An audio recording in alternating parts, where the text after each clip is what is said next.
नहमदुहु व नुसल्ली अला रसूलिल्लाहिल करीम अम्मा बाद फ़ौज़ु बिल्लाहि मिनश शैतानिर रजीम बिस्मिल्लाहिर्रहमानिर रहीम। आप सब लोगों का तहे दिल से शुक्रिया है कि बड़े शॉर्ट नोटिस पे आप सब लोग यहाँ आए।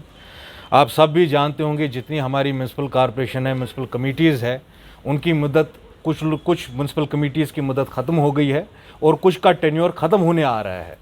एज़ पर रूल्स जो स्पेसिफाई किए हैं इलेक्शन कमीशन ऑफ इंडिया ने and as per municipal corporation act 2000 उसके क्लॉज 5 के हिसाब से, 13 के हिसाब से, 14 के हिसाब से 6 महीने पहले नोटिफिकेशन आ जानी चाहिए थी इन म्यूनसिपल कॉरपोरेशन की कमीटीज़ के इलेक्शंस के लिए। अब कुछ आदाद शुमार है, उससे आपको एक ग्रेविटी जो अभी ग्राउंड पे सिचुएशन है उसकी आपको कुछ खबर पता चलेगी कि लगभग 10 डिस्ट्रिक्ट जो कश्मीर डिवीज़न के हैं उसमें श्रीनगर म्यूनसिपल कॉरपोरेशन जो है उसकी मुद्दत कल के ही दिन ख़त्म हो गई। कुपवारा में, बांडीपोरा में, सोपोर में, कुंजर में, पटन में, उड़ी में, वतरगाम में, अनंतनाग अछबल में, डूरू वेरीनाग में, कुलगाम में, दिवसर में, तो आप अक्रॉस लेंथ एंड ब्रेड्थ जो देखेंगे आप नॉर्थ साउथ सेंट्रल कश्मीर के तमाम डिस्ट्रिक्ट्स में जितनी म्यूनसिपल कमिटीज़ है या तो उनकी मुद्दत ख़त्म हो गई है या मुद्दत ख़त्म होने के कगार पे है। जिस तरह आप बारामूला में देखें, बड़गाम में देखें, बड़गाम, चाडोरा, चरारे शरीफ, खान साहब, मागाम, इनकी म्यूनसिपल कॉरपोरेशन की मुद्दत 12 नवंबर को ख़त्म हो रही है। हत्ता कि जम्मू म्यूनसिपल कॉरपोरेशन जो है उसका भी टेन्योर नवंबर 14 को ख़त्म हो रहा है। मैं ये सवाल अपने स्टेट इलेक्शन कमिश्नर से करना चाहता हूँ, इलेक्शन कमीशन ऑफ इंडिया से करना चाहता हूँ कि क्या जम्मू कश्मीर के लोगों को रिप्रेजेंटेटिव फॉर्म ऑफ डेमोक्रेसी नहीं मिलनी चाहिए? क्या यहाँ पे लोगों के इलेक्टेड रिप्रेजेंटेटिव काम नहीं करेंगे? जो हमारे लोग हैं आज हर तरफ से मुसीबत में हैं। Local day to day issues के लिए आप देख रहे हैं डीसी ऑफिसेज जो है ओवर कैपेसिटी हो रहे हैं, लोग बड़ी बड़ी कतारों में खड़े हैं, तो लोग कहाँ जाएंगे? इतने सारे जो पीआरआई जो है आपके, अगर उनकी जो मुद्दत है काम करने की वो ख़त्म हो जाएगी तो आम लोग किधर जाएंगे? ये सवाल हम एलजी साहब से करना चाहते, हुकूमत हिंद से करना चाहते। आज आप सब लोग जानते हैं 2018 के बाद जो लोकल बॉडी के इलेक्शन है वो नहीं हुए। 76 local bodies across Jammu and Kashmir and more than 4,500 panchayats will be bereft of any form of representative government। तो आपके 4,500 जो पंचायतें हैं उनमें कोई रिप्रेजेंटेटिव नहीं रहेगा। 76 जो हमारी म्यूनसिपल कमिटीज़ है उनमें कोई रिप्रेजेंटेटिव नहीं रहेगा। जो तो हमारी बड़ी म्यूनसिपल कॉरपोरेशंस है, चाहे वो म्यूनसिपल कॉरपोरेशन श्रीनगर हो या जम्मू हो, जो 2 बड़े शहर है जम्मू कश्मीर के, उनके पास कोई रिप्रेजेंटेटिव फॉर्म ऑफ गवर्नमेंट नहीं होगी, कोई इलेक्टेड रिप्रेजेंटेटिव नहीं होगा। ये सवाल हम बरसरे इक़्तिदार जो लोग बैठे हैं उनसे करना चाहते हैं कि आखिर आप जम्मू कश्मीर का क्या बनाना चाहते हैं? Why are you playing all these games with the people of Jammu and Kashmir? I am sorry to say, we have disagreements with BJP, मगर हिंदुस्तान का आइन कहाँ जाता है? इलेक्शन कमीशन एक खुद मुख्तार बॉडी है, उसमें कोई भी पॉलिटिकल पार्टी मुदाखलत नहीं कर सकती है। ये तमाम जो आदाद शुमार है हमने आपके सामने रखे। म्यूनसिपल कॉरपोरेशन का जो सेक्शन 14 है वो इस बात को स्पेसिफाई करता है कि ये जो तमाम कमिटीज़ है, कॉरपोरेशंस है, they will function only for the period of 5 years and it is not extendable. उस 5 साल के आगे आप उस मुद्दत को नहीं खींच सकते। You have to go back to the people and it will be the people's mandate. लोगों के ऊपर कौन से रिप्रेजेंटेटिव जो है वो गवर्नेंस में होंगे, इसका फैसला जम्मू कश्मीर की आवाम करेगी। कोई दिल्ली में बैठी हुकूमत इसका फैसला नहीं कर सकती है। हम अपना एतराज़ आपके ज़रिए, इस कौम के ज़रिए हम ये अपना एतराज़ दर्ज करते हैं कि जिस तरीके से फंक्शन कर रहा है हमारा स्टेट इलेक्शन कमीशन और इलेक्शन कमीशन ऑफ इंडिया, हम इससे डिससेटिस्फाइड है। And on behalf of the party we will write to the chief election commission कि भाई क्या हो रहा है जम्मू कश्मीर में, नॉर्म्स के हिसाब से, कानून के हिसाब से, हिंदुस्तान के आइन के हिसाब से 6 महीने पहले आपको ये एडवर्टीजमेंट करना था कि लोकल बॉडीज़ के इलेक्शन कब होंगे। अब आप देखिए आने वाले दिनों में कितनी सारी कॉरपोरेशन है जिनकी मुद्दत भी खत्म हो जाएगी। दिसंबर 26 तक तमाम municipal committees, municipal corporation Jammu Kashmir में across 20 districts of Jammu and Kashmir, they will cease to exist. आपके पास कोई श्रीनगर में मेयर नहीं होगा। अब खुदारा मुझे बताइए, इस शहर का जो ये हाल है, जगह जगह आपने सड़कें खोद के रखी है, पीने का पानी मुहैया नहीं है, लोग बेसिक फैसिलिटीज़ के लिए सफ़र कर रहे, वो कहाँ जाएंगे?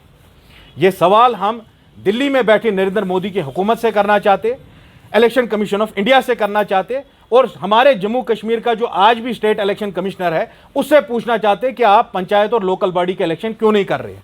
जब अगले साल पार्लियामेंट का इलेक्शन होगा वो तो आप डिफर नहीं कर पाएंगे। How long are you going to disenfranchise the people of Jammu and Kashmir? How long are you going to disempower the people of Jammu and Kashmir? आप कितना कमजोर करना चाहते हैं कश्मीरी को? क्या आप हमेशा चाहते हैं कश्मीरी अपने डीसी ऑफिस और आपके एसएसपीज और बड़े जो ओहदेदारान है ब्यूरोक्रेसी उनके पीछे पीछे चलते रहे? जमहूरियत में तो अवाम ताकतवर होती है, अवाम यह फैसला करता है कि बरसरे इख्तिदार कुर्सी पे कौन बैठेगा, कौन उसके लिए काम करेगा। तो आप अवाम को डिसएम्पावर क्यों कर रहे हैं? इस बात का हम एहतिजाज करते हैं। We are registering a protest through this press conference for the people of Jammu and Kashmir to the government right now in India led by Narendra Modi and Amit Shah, just because की बीजेपी इलेक्शन नहीं जीत रही है या आपके आरएसएस के जो आपने एजेंट बनाए हैं एबीसी टीम्स वो इलेक्शन नहीं जीत रहे, इसका मतलब है आप जम्मू कश्मीर में इलेक्शन ही नहीं करेंगे। एज पर सेक्शन 13, 14 और क्लॉज 5 जो है आपका म्युनिसिपल कॉर्पोरेशन एक्ट का, वो क्लियरली सिग्निफाइज करता है कि कोई भी जो ड्यूरेशन है किसी इलेक्टेड कमेटी की, वो म्युनिसिपल कमेटी हो या श्रीनगर या जम्मू म्युनिसिपल कॉर्पोरेशन हो, उनकी मुद्दत सिर्फ 5 साल की है। उसके बाद आवाम ये फैसला करेगी। Now government like the way they have unconstitutionally अब्रोगेटेड article 370, ये इनकी आदत हो गई है, चाहे ट्रिपल तलाक हो, घर वापसी हो, जो इन्होंने लॉज पार्लियामेंट में लाए on the basis of brute numbers, क्योंकि ये अभी बरसरे इख्तिदार है, ये हिंदुस्तान के आइन को डिमॉलिश करना चाहते हैं। कोई ऐसे कवानीन नहीं है जिसकी वजह से ये एक्सटेंड कर सके इनकी मुद्दत। आप मिसाल के तौर श्रीनगर की एग्जाम्पल ले लीजिए, जो श्रीनगर का अपनी पार्टी का मेयर है, he is BJP backed mayor, do you know this? उसको बीजेपी ने सपोर्ट किया 5 साल तक, तब जाके वो मेयर रहा। अब ये प्रॉक्सी के जरिए ही जम्मू कश्मीर को चलाना चाहते, जिस तरह इन्होंने गाजीपुर के हमारे वाइसराय यहां भेजे हैं, उन्होंने तो इलेक्शन नहीं जीता है जम्मू कश्मीर का, मगर वो डिफैक्टो चीफ मिनिस्टर बन गए। इसी तरह आपका जो बीजेपी स्पॉन्सर्ड मेयर है, he can not for ever be the mayor of Srinagar. You please answer on brass tacks. 5 साल के बाद क्यों आपको बसें लानी पड़ी? 5 साल तक क्या कर रहे थे आप मुझे बताइए। नेशनल ग्रीन ट्राइब्यूनल ने 2017 में आपको बोला सॉलिड वेस्ट मैनेजमेंट प्लांट बनाइए। ये जो अछन में आप पूरे श्रीनगर का गंद उठा के अछन में डाल रहे हैं, वहां अनसाइंटिफिकली उसको बर्न कर रहे हैं, आंचार लेक को खत्म करने में तुम लोगों का हाथ है, उस पर जवाब कब देंगे आप लोग? ये कब तक आप बीजेपी और नरेंद्र मोदी की छाया में बचते रहेंगे? You will have to one day answer the people of Jammu and Kashmir. As per the Municipal Corporation Act 2000, they were supposed to announce the elections before completion of the term of the municipal committees and municipal corporations. In flagrant disregard of the rules, rules को पूरी तरीके से flout करके, जो establish norms and principles है उनको flout करके ये इलेक्शंस का ऐलान नहीं कर रहे। सर एक सवाल है, जहां पहले राइट टू स्पीच है और हमने देखा कि हालिया मुलाजमीन को लेकर कुछ कवानीन जारी कर दी गई, जिसमें सबसे पहले दूसरी शादी को लेकर और हालिया एक कवानीन जिसमें कहा गया कि मुलाजमीन एहतजाज नहीं कर सकते। आपकी रिएक्शन जानना चाहेंगे सर। देखिए, मैंने आपको वही कहा, आप देख रहे हैं आज हिंदुस्तान में क्या हो रहा है। रमेश बिधूरी बीजेपी के एमपी है, उन्होंने एक मुसलमान एमपी के साथ गाली गलौज किया, पूरी मुसलमान कम्युनिटी को डिसरिस्पेक्ट किया, हत्ता कि उसके खिलाफ बीजेपी एक्शन लेती, उसको उन्होंने राजस्थान में इलेक्शन, पूरे इलेक्शन की जिम्मेदारी दे दी, उसको इलेक्शन स्पेयरहेड करने के लिए भेज दिया। ये हालत है अभी हिंदुस्तान की नरेंद्र मोदी और अमित शाह की हुकूमत में। अब आप बोल रहे फ्रीडम ऑफ एक्सप्रेशन, आप सब जानते हैं कि फ्रीडम ऑफ स्पीच और फंडामेंटल राइट्स पे कितने बड़े कदगन लगाए गए जम्मू कश्मीर में, जब 5 अगस्त को यहाँ 370 खत्म किया गया।